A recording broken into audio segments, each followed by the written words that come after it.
Boa noite, meus irmãos e irmãs. É um privilégio estar aqui com vocês e partilhar a preciosa palavra de Deus. Eu quero ler com vocês o texto de Apocalipse, capítulo 1, versos 9 a 13.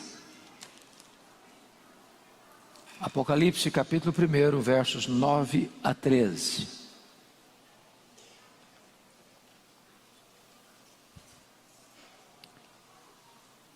Está escrito o seguinte: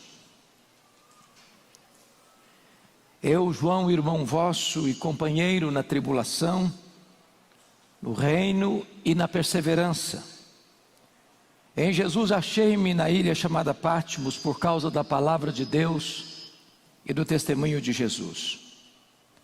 Achei-me em espírito no dia do Senhor, e ouvi por detrás de mim grande voz, como de trombeta, dizendo: O que vês, escreve em livro, e manda às 7 igrejas: Éfeso, Esmirna, Pérgamo, Tiatira, Sardes, Filadélfia e Laodiceia. Voltei-me para ver quem falava comigo, e voltado vi 7 candeeiros de ouro, e no meio dos candeeiros um semelhante a filho de homem. Agora capítulo 3, por favor, versos 14 a 22. Ao anjo da igreja em Laodiceia escreve: Estas coisas diz o Amém, a testemunha fiel e verdadeira, o princípio da criação de Deus. Conheça as tuas obras, que nem és frio nem quente. Quem dera fosses frio ou quente. Assim, porque és morno, e nem és quente nem frio, estou a ponto de vomitar-te da minha boca. Pois dizes: estou rico e abastado, e não preciso de coisa alguma, e nem sabes que tu és infeliz, sim, miserável, pobre, cego e nu. Aconselho-te que de mim compres ouro refinado pelo fogo, a fim de te enriqueceres, vestiduras brancas para te vestires, a fim de que não seja manifesta a vergonha da tua nudez, e colírio para ungir os teus olhos, a fim de que vejas. Eu repreendo e disciplino a quantos amo. Sê, pois, zeloso e arrepende-te. Eis que estou à porta e bato. Se alguém ouvir a minha voz e abrir a porta, eu entrarei, cearei com ele e ele comigo. Ao vencedor dar-lhe-ei sentar-se comigo no meu trono, como eu venci e sentei com meu Pai no seu trono. Quem tem ouvidos, ouça o que o Espírito diz às igrejas. Amém. Meus amados, os dias mais sombrios da igreja primitiva estavam acontecendo. Desde que Nero, aos 17 anos de idade, assume o governo de Roma, depois da morte de Cláudio, o imperador. Nero era um homem louco, devasso, sanguinário, mandou matar sua própria mãe. Desde que ele assumiu o governo, no ano 54, com 17 anos de idade, que as nuvens escuras se formavam no horizonte, anunciando a chegada de uma grande tempestade sobre a igreja. 10 anos depois que ele assumira o governo, uma tragédia acontece no império. Precisamente no dia 17 de julho do ano 64, a maior cidade do mundo, a mais rica, a mais poderosa, a mais populosa, a chamada cidade eterna, a cidade de Roma, com mais de 1 milhão de habitantes, é criminosamente incendiada. O imperador assiste o espetáculo horrendo do alto da torre de Mecenas, vestido de ator, tangendo a sua lira. enquanto o incêndio devora e devasta aquela grande cidade. Foram 7 noites e 6 dias de incêndio, de 17 de julho a 24 de julho. Quando o incêndio termina, constata-se que dos 14 bairros de Roma, 10 deles haviam sido fortemente atingidos.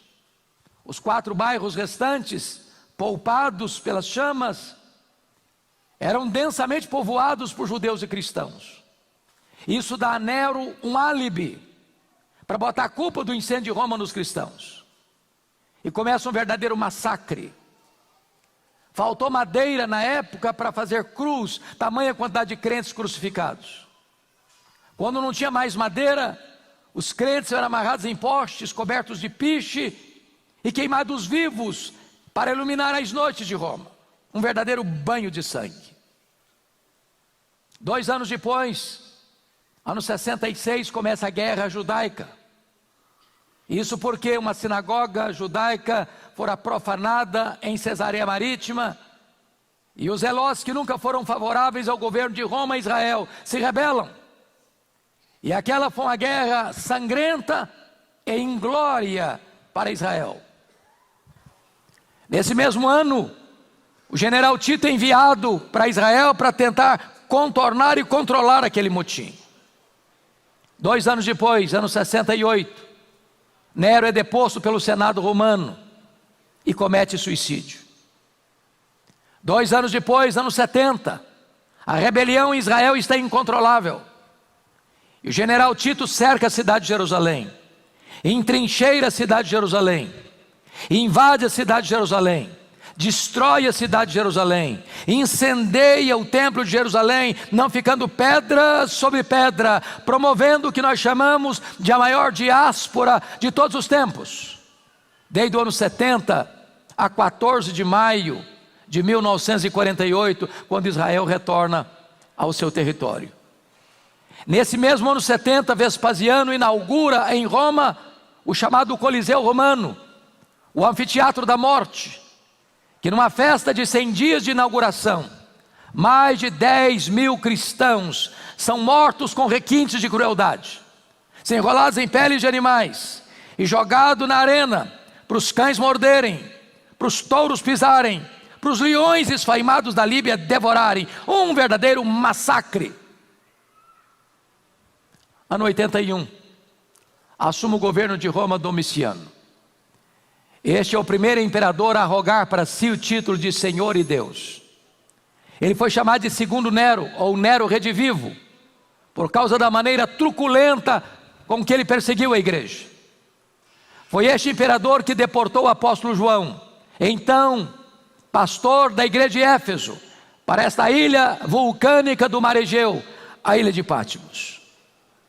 Vale destacar que a intenção de Domiciano certamente era massacrar a igreja, e era calar a voz do último apóstolo do Senhor Jesus, porque todos os outros já estavam mortos pelo viés do martírio.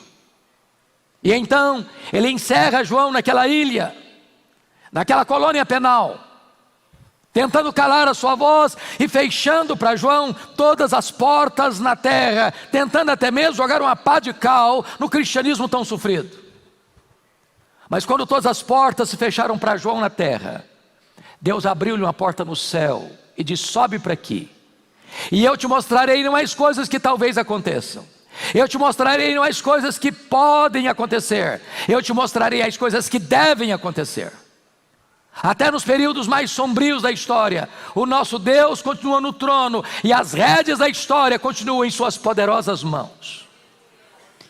Era um dia de domingo, era o dia do Senhor, quando João escuta atrás dele uma voz como voz de trombeta dizendo: o que vês, escreve em livro e manda às 7 igrejas: Éfeso, Esmirna, Pérgamo, Tiatira, Sardes, Filadélfia e Laodiceia.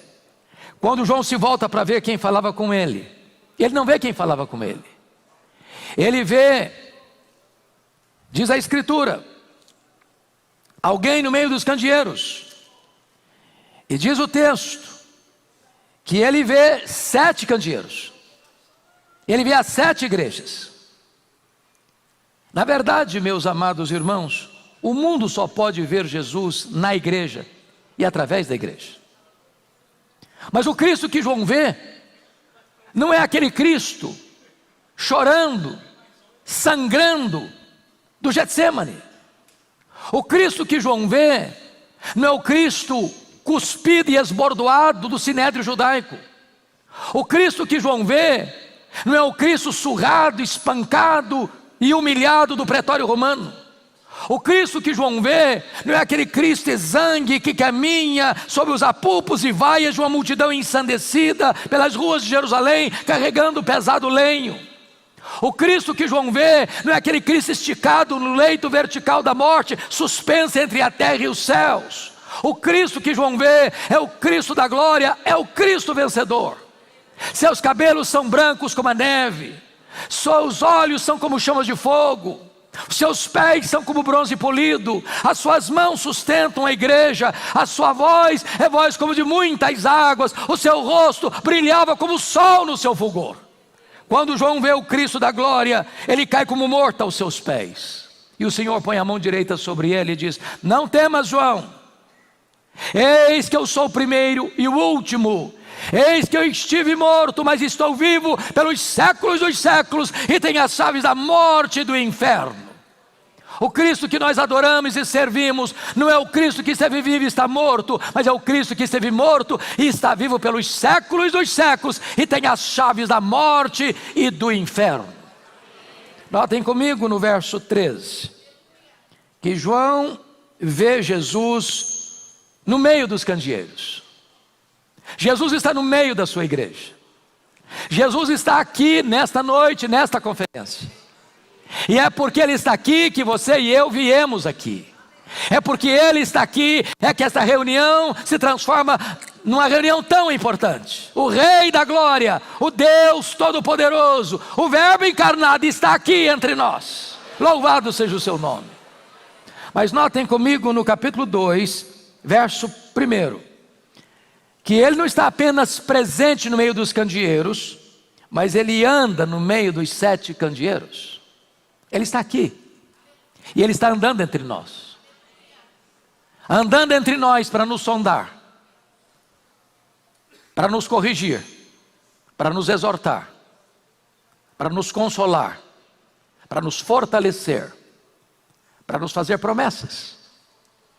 E na medida que Cristo vai caminhando entre as 7 igrejas, há um estribilho que se repete em todas as cartas. E o estribilho é este: eu conheço, eu conheço, eu conheço, eu conheço, eu conheço, eu conheço, eu conheço. Para 5 dessas 7 igrejas, a palavra é a mesma. Para a igreja de Éfeso, de Tiatira, de Sardes, de Filadélfia e Laodiceia, Jesus diz: eu conheço as tuas obras.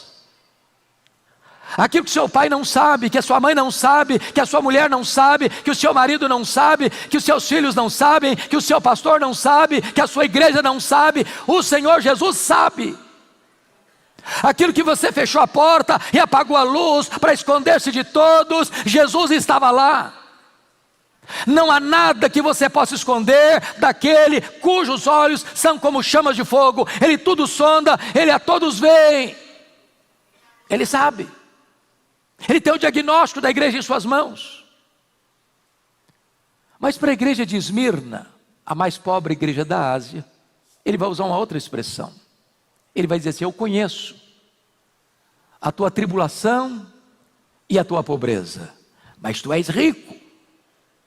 Isso é consolador para nós, porque eu preciso lhe dizer que nas horas mais sombrias da sua vida, nos vales mais escuros da sua alma, quando você gemia e sangrava no secreto do seu quarto, com dores atrozes assolando o seu peito, Jesus estava lá, e Ele sabe o que você está passando. Ele conhece a sua dor, Ele conhece as suas lágrimas, Ele conhece os seus gemidos, Ele conhece as suas angústias. Mas Jesus me choca com o seu diagnóstico, porque se dirige à mais pobre igreja da Ásia, a igreja de Esmirna, e diz assim: eu conheço a tua pobreza, mas tu és rico.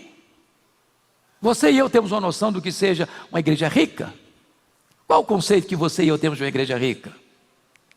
É uma igreja que tem muitos membros. É uma igreja que tem um templo suntuoso. É uma igreja que tem um orçamento robusto. É uma igreja que tem muita gente influente na sociedade. Este é o conceito de uma igreja rica para nós. Porém, a igreja de Esmirna era uma igreja pobre. Pobre financeiramente. Pobre economicamente. Pobre aos olhos dos homens, mas rica aos olhos de Jesus. Pobre na terra, rica no céu. Pobre de recursos financeiros, mas rica de recursos espirituais.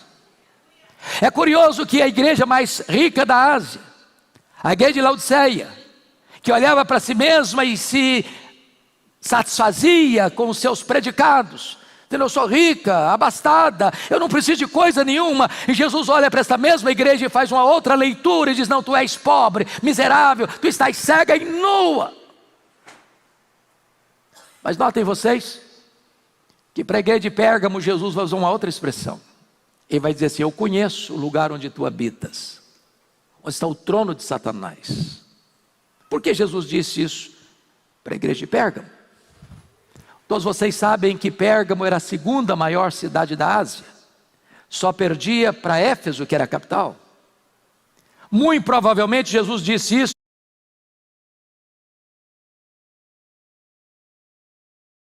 que está aí uma teologia falsa, um outro evangelho que é perigoso para a saúde espiritual da igreja.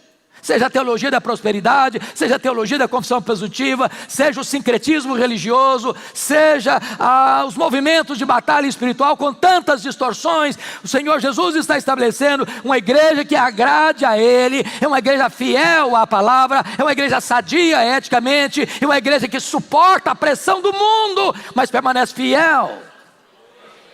Entretanto, Jesus diz para esta igreja: eu tenho uma coisa contra ti. É que tu abandonaste o teu primeiro amor. Notem vocês que, às vezes, até na luta para permanecer uma igreja ortodoxa, a igreja pode perder a devoção e a piedade. A ortodoxia é boa. A ortodoxia é inegociável. É insubstituível. Mas a ortodoxia não basta apenas ter luz na mente, é preciso ter fogo no coração, como dizia Jonathan Edwards. Não basta ter apenas verdades claras, cristalinas e bíblicas na nossa mente e na nossa confissão. Nós precisamos ter uma vida de piedade compatível a essa doutrina. E amados irmãos, há muitas igrejas hoje que, embora ortodoxas, que embora não suportem heresias, que embora coloquem à prova a doutrina falsa dos falsos apóstolos, elas estão áridas como um deserto e secas como um poste, precisando de um sopro de vida. Mas o Senhor Jesus agora vai fazer elogios à igreja de Tiatira e também censuras. E eu chamo a atenção dos irmãos para um fato. A igreja de Tiatira é o contraponto de Éfeso. A igreja de Éfeso tinha doutrina, mas não tinha amor. Mas a igreja de Tiatira tinha amor, mas não tinha doutrina. Jesus elogia aquela igreja porque agora, quando escreve a carta, ela tem mais fé, mais obras e mais amor, porque tinha lá atrás. Mas Jesus, eu tenho uma coisa contra ti, é que tu toleras essa falsa profetisa Jezabel, que está induzindo o meu povo à prostituição. Em outras palavras, nós poderíamos ser a igreja mais amável da cidade, mais acolhedora da cidade, mais dinâmica nos relacionamentos da cidade. E essa igreja não agradar a Jesus se falta a ela a sã doutrina. Em outras palavras, irmãos, nós não podemos separar o que Deus uniu: doutrina e vida, teologia e ética, credo e conduta. As duas coisas caminham juntas. Jesus elogia a igreja de Pérgamo. Tem gente fiel naquela igreja. O líder daquela igreja, Antipas, foi martirizado, e diz os historiadores que ele morreu carbonizado dentro de um boi de bronze incandescido. Mas nessa mesma igreja, onde tem gente fiel, a ponto de morrer pela sua fé, tem gente flertando com as doutrinas de Balaão, vivendo uma vida imoral. Pelas minhas andanças pelo Brasil, já pregando em mais de 1.500 igrejas das mais diferentes denominações evangélicas, me fazem com muita frequência uma pergunta: qual a avaliação que o senhor faz da igreja evangélica brasileira? Segunda pergunta, sabendo que eu sou um pastor presbiteriano, qual a avaliação que o senhor faz da igreja presbiteriana do Brasil? Às vezes a pergunta é mais específica: qual a avaliação que o senhor faz da igreja que o senhor é pastor? Minha resposta é mais ou menos assim. Eu respondo: vai muito bem, vai mais ou menos, vai muito mal. Sabe por que eu respondo assim? Numa mesma congregação, que escuta o mesmo pastor, que celebra os mesmos cânticos espirituais, os mesmos hinos, que participa da mesma mesa do Senhor, tem gente cheia do Espírito Santo, tem gente capengando na fé, tem gente vivendo em pecado. Mas o Senhor Jesus diz: eu conheço, eu conheço, eu conheço. A igreja de Sardes era uma igreja famosa na cidade. Ela tinha o nome de que era uma igreja viva, diríamos hoje uma igreja avivada. Quem passasse na rua ficava impressionado com o fervor daquela igreja, com o entusiasmo com que ela cantava, com o brilho que parecia transbordar daquela igreja. Mas Jesus, que não se deixa enganar, olha para essa mesma igreja e diz: não, você só tem nome de que vive, mas você está morta. Não passa de aparência, não passa de maquiagem, não passa de verniz. Irmãos, Jesus me choca com a sua avaliação, porque a igreja que diz que é pobre, Jesus diz: não, você é rica. A igreja que diz que é rica, Jesus olha: não, você é pobre. A igreja que diz que está viva, Jesus olha: não, você está morta. A igreja que é fraca, Jesus diz: mas eu coloquei diante de você uma porta aberta. Então tem algo importante a destacar aqui. O que é importante não é o que você pensa a seu respeito. O que é importante não é o que as pessoas dizem a seu respeito. O que é importante é o que Jesus diz a seu respeito. Jesus não tem uma opinião sobre a igreja, Jesus tem um diagnóstico: eu conheço, eu conheço, eu conheço. Mas agora eu quero remeter vocês ao texto de Apocalipse 3, 14 a 22. Porque das 7 igrejas, apenas uma não recebe nenhum elogio, apenas censura. É a igreja de Laodiceia. O que é curioso é que esta igreja era a igreja que tinha a melhor autoavaliação de todas elas. Ela se olhava no espelho e dava nota máxima para ela mesma. Ela batia palmas para ela mesma. Ela até mesmo se reunia como um grande coral e cantava o hino: quão grande és tu, diante do espelho. Essa igreja olha para si mesma e diz: eu estou rica, estou abastada, não preciso de nada, estou muito bem na fita. Só que Jesus olha para esta mesma igreja e faz um outro diagnóstico e diz: você está me causando náuseas. E eu queria aqui, amados, olhar esta igreja em 3 perspectivas. Porque dos versos 15 a 17, Jesus vai fazer um diagnóstico. Nos versos 18 a 20, Jesus vai fazer um apelo. Nos versos 21 e 22, com base no verso 14, Jesus vai fazer uma promessa. Talvez você pergunte: por que Jesus usou as figuras de linguagem que usou para esta igreja? Quente, morno, frio.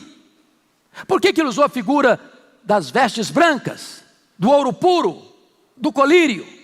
Será que é por acaso? Claro que não. É que Jesus conhece o texto e o contexto. Jesus conhece a cidade e a história. Jesus conhece a geografia e o comércio. Jesus conhece o estado espiritual da igreja. Vocês sabem que Laodiceia ficava e fica na região do Vale do Rio Lico, uma das regiões mais ricas da época da Ásia Menor, e ainda hoje uma das regiões mais ricas da Turquia asiática. Ali no Vale do Rio Lico haviam 3 cidades, era uma espécie de região metropolitana: Laodiceia, Hierápolis e Colossos.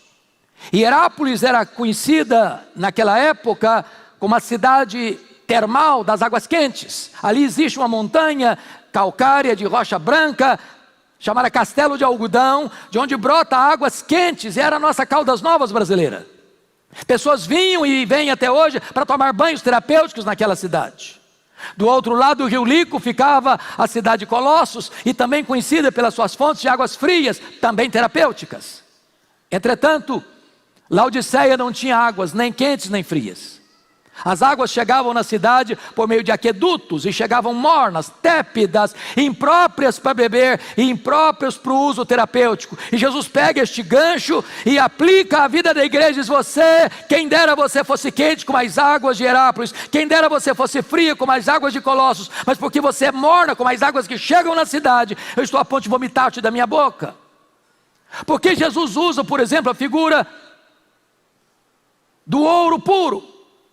Porque Laodiceia era a cidade dos endinheirados, dos banqueiros, dos ricaços da época. Para vocês terem uma ideia, no ano 46 depois de Cristo, houve um grande terremoto nessa região, e essas 3 cidades foram praticamente devastadas. Laodiceia não precisou de dinheiro público para se levantar. Os homens endinheirados da cidade reconstruíram a cidade, orgulhosa da sua riqueza. E Jesus, você se vangloria das suas riquezas, pois espiritualmente você está pobre, miserável. Porque Jesus usou a figura das vestes brancas? Porque Laodiceia era o maior centro têxtil da Ásia Menor. Multiplicavam-se as fábricas de roupas, de tecidos. A lã negra daquela região era famosíssima no mundo afora. E Jesus diz: vocês se orgulham das suas fábricas de roupas, mas espiritualmente vocês estão nus.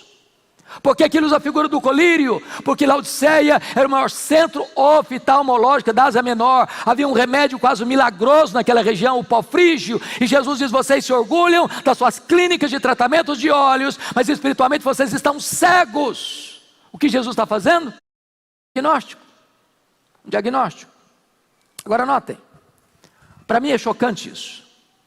É que a igreja que mais causa sofrimento em Jesus, náuseas, não tem nenhuma acusação de Jesus a essa igreja de problemas doutrinários.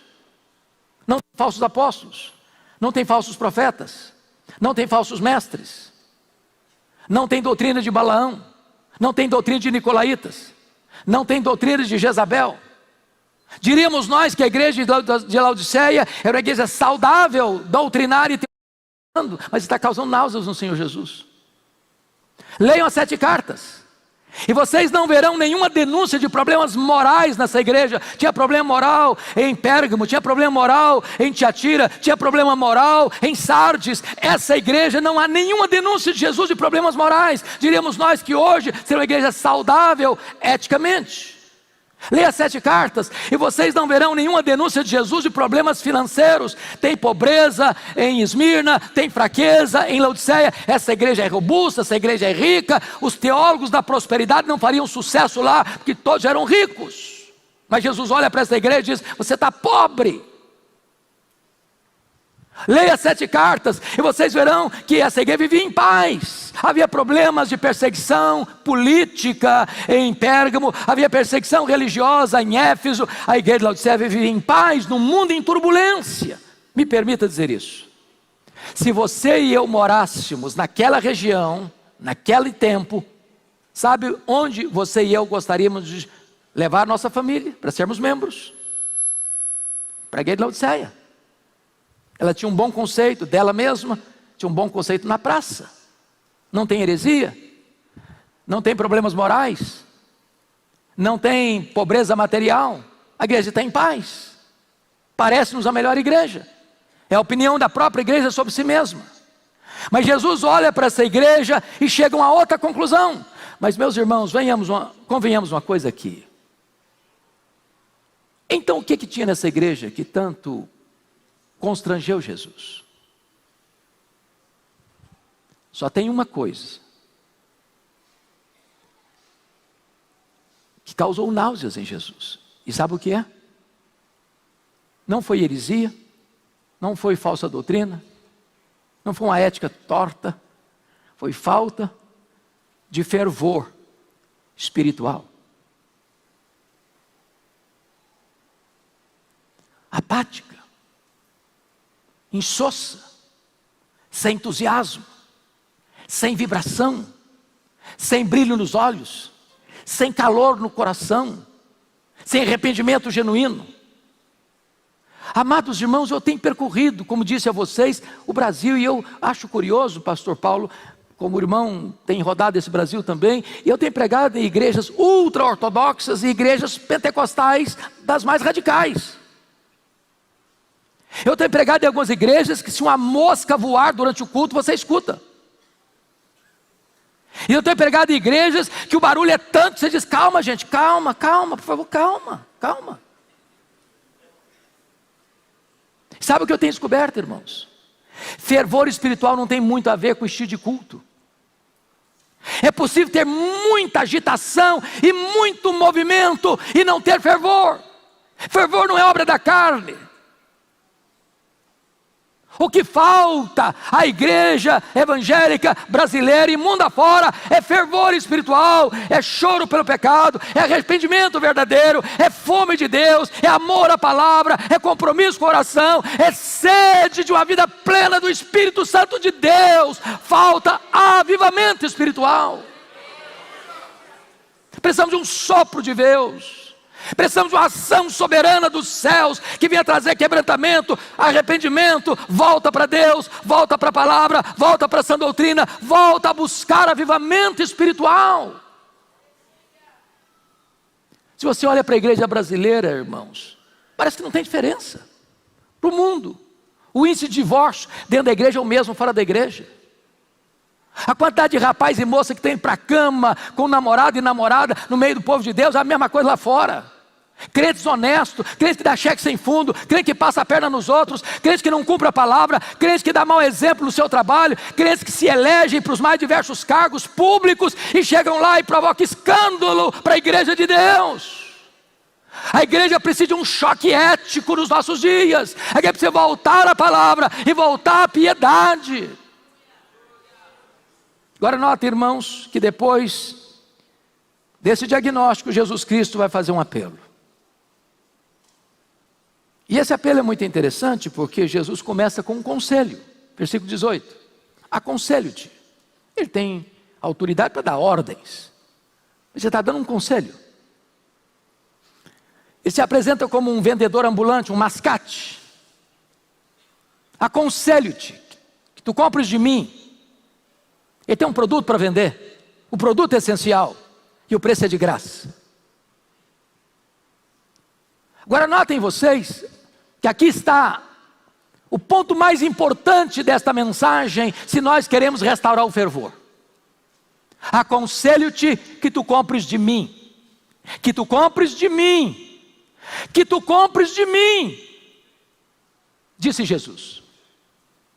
Meus irmãos, quantas pessoas que no afã de buscar avivamento, de buscar uma vida plena, abundante, maiúscula, correm atrás das últimas novidades do mercado da fé. Quantas pessoas que caíram no labirinto do sincretismo religioso, do sal grosso, da água ungida, da toalha suada, de comprar lotes no céu, as experiências as mais estranhas, as mais estapafúrdias, em nome de Deus, correndo atrás das últimas novidades do mercado da fé. E Jesus está dizendo, você quer fervor? Eu aconselho que você compre de mim, que você compre de mim, que você compre de mim. O único que pode trazer um coração aquecido, que pode reavivar a sua igreja, que pode derramar o seu espírito, que pode levantar o seu povo, é o Senhor Jesus. Ele é o remédio para a igreja, Ele é o salvador da igreja, Ele é o Senhor da igreja, Ele é a resposta para a igreja, e só nele a igreja pode experimentar um verdadeiro avivamento espiritual. Agora notem, no verso 19, e ele tem uma declaração a fazer, e uma ordem a dar, e a declaração é esta: eu repreendo e disciplino a quantos amo. Irmãos, eu confesso que eu fico até constrangido às vezes em pregar um texto como este, porque enjoo, náusea, para mim é pior do que dor. E por que Jesus está pegando tão pesado com aquela igreja e pegando tão pesado com você e comigo hoje? Porque eu tenho plena consciência que quando a Bíblia é aberta, quando a Bíblia é lida, quando a Bíblia é exposta, é a própria voz de Deus que nós estamos ouvindo. E por que Deus está pegando tão pesado conosco? Ele está dizendo o seguinte: eu repreendo você, porque eu amo você. Eu não abro mão da sua vida. Eu não fui à cruz, verti o meu sangue, eu não morri, ressuscitei, voltei para o céu, derramei o Espírito Santo, estou assentado no trono, intercedendo para você, para gerar um crente apático, um crente frio, um crente morno, um crente insosso, um crente sem alegria, um crente sem entusiasmo, um crente sem poder espiritual. Diante disso, Jesus tem uma ordem para dar: sê, pois, zeloso e arrepende-te, muda a tua vida, muda a tua conduta. E agora Jesus docemente se apresenta de novo. No verso 20 diz: eis que eu estou à porta e bato.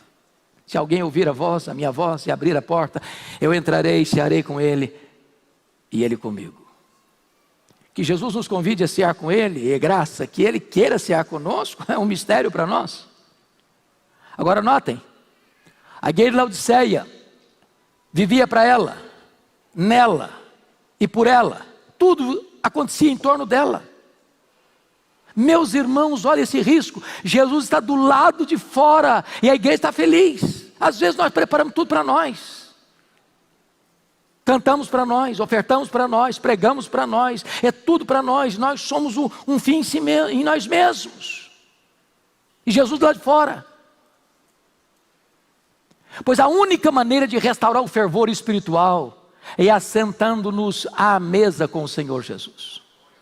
É ter intimidade com Ele. Porque quando os nossos olhos se abrem, o nosso coração aquece. E quando os nossos olhos se abrem e o nosso coração aquece, os nossos pés se apressam. E quando o nosso coração é aberto, os nossos olhos se abrem e os nossos pés se apressam, a nossa boca se abre para dizer que Ele reina, que Ele está vivo e que Ele é a razão da nossa vida. Pois bem, agora Jesus vai fazer a promessa. E a base para fazer a promessa está no verso 14. Notem comigo. Ao anjo da igreja de Laodiceia escreve estas coisas, diz o Amém, a testemunha fiel e verdadeira, o princípio da criação de Deus. Se Ele é o Amém, Ele é a última palavra de Deus a nós. Se nós não escutarmos Jesus, não tem mais novas revelações, não. Não tem. A revelação de Deus foi progressiva até Jesus, mas não a partir de Jesus. Tendo Deus outrora falado muitas vezes, de muitas maneiras, aos pais, pelos profetas, nesses últimos dias, nos fala pelo Filho. Se você não escutar Jesus, não tem mais esperança. Ele é a testemunha fiel e verdadeira, porque o que Ele fala, Ele cumpre, e o que Ele faz, ninguém pode impedir a sua mão de fazê-lo. Ele é o princípio da criação, não porque foi criado como pensar a área de Alexandria, mas porque é a fonte da criação. Por meio dele todas as coisas foram feitas, e sem ele nada do que foi feito se fez. Por isso ele tem competência, ele tem autoridade para fazer promessas. E qual é a promessa? Confira comigo o verso 21. Ao vencedor dar-lhe-ei sentar-se comigo no meu trono, assim como também eu venci e sentei com meu Pai no seu trono. Sabe o que Jesus está dizendo para esta igreja que gostava tanto de dinheiro, tanto de prosperidade, tanto de riqueza? Eu tenho coisa melhor para você, eu tenho o trono. Eu tenho o trono. Mas quem se assentará publicamente com ele no trono? Quem assentou-se intimamente com ele à mesa. E então ele termina e diz: quem tem ouvidos, ouça o que o Espírito diz às igrejas. Este ano, no mês de outubro, nós celebraremos 505 anos de reforma protestante. No ano que nós fizemos os 500 anos, eu estava lá na Alemanha, percorrendo o roteiro da reforma, e eu confesso a vocês que meu coração ficou muito apertado. Todos vocês sabem que a Europa hoje é considerada um continente pós-cristão. Pós-cristão. Igrejas vazias. As pessoas desapareceram da igreja. Os jovens não comparecem à igreja. As crianças não são vistas na igreja. Você vai à Holanda. Até 1960 os templos eram repletos de pessoas que iam adorar a Deus. Você chega na Holanda, os templos estão vazios. De vez em quando um concerto musical. As pessoas foram embora. Fomos à Escócia, berço do presbiterianismo, terra de John Knox. E nós estamos lá na capital. E fui visitar uma das principais igrejas, do lado do castelo. Passou a torre belíssima, empinada aos céus. Quando entrei naquela igreja, não tinha púlpito, não tinha banco. Era um bar. E as pessoas estavam ali bebendo. Você vai para a Inglaterra, dos grandes avivamentos, de John Wesley, George Whitefield, William Carey, William Wilberforce, John Charles Ryle, Charles Haddon Spurgeon, Mark Lloyd Jones, John Stott. Hoje, menos de 4% dos ingleses frequentam a igreja. Os templos estão sendo vendidos e transformados em museus, em boates, em bares, em mesquitas muçulmanas. O liberalismo teológico devastou a igreja. E eu posso lhes garantir, qualquer igreja que subscreve o liberalismo teológico, assina no mesmo dia o seu atestado de óbito. Você nunca viu uma igreja liberal crescer, você nunca viu uma igreja liberal ter avivamento, você nunca viu uma igreja liberal plantando outras igrejas. Ela está desidratando, ela está minguando, ela está morrendo. Os seminários que formaram teólogos, missionários e pastores, tomados de assalto pelos liberais, estão destilando o veneno do ceticismo, da incredulidade. Mas esse liberalismo está matando igrejas na América do Norte também. As grandes denominações estão perdendo membros e mais membros, ano após ano, ano após ano. Seminários que formaram missionários, hoje estão destilando as heresias do liberalismo teológico. Não creem mais que esse livro é a palavra de Deus, não creem mais que este livro é inspirado, não creem mais que este livro é inerrante, infalível e suficiente. E no momento em que alguém não crê mais que esse livro é a palavra de Deus, no momento em que as pessoas dizem que esse livro tem que ser atualizado ou ressignificado, não tem mais nada para pregar, e a igreja morre. Olha o Brasil, e você vai ver no Brasil denominações inteiras que já se renderam ao liberalismo. Você vai ver seminários aqui no Brasil que não creem mais que este livro é a palavra de Deus, e até seminários ortodoxos que professores se levantam e dizem, não, mas Gênesis 1, 2 e 3 não é literal, isso aí não é histórico, isso aí é uma metáfora, isso aí é um mito, isso aí não é verdade, Adão e Eva não existiram, a criação não existiu. Meus amados irmãos, no dia que as pessoas deixaram de crer que a Bíblia é a palavra de Deus de capa a capa, então a igreja não tem mais o que pregar. Olha o Brasil, e você vai ver mega igrejas, mega templos lotados, mas não tem evangelho, não se prega sobre arrependimento, não se prega sobre a fé salvadora, não se prega sobre justificação pela fé, não se prega sobre santificação, não se prega sobre o céu, nem sobre o inferno. E onde não tem palavra de Deus, não tem o Deus da palavra. O que nós precisamos, irmãos, desesperadamente, é de um sopro de Deus, é de uma volta para as Escrituras, é de uma reforma espiritual e de um poderoso reavivamento que sopre, tire as cinzas, reacenda as brasas e traga sobre nós um tempo de refrigério e de avivamento. A pergunta e a afirmação é a mesma.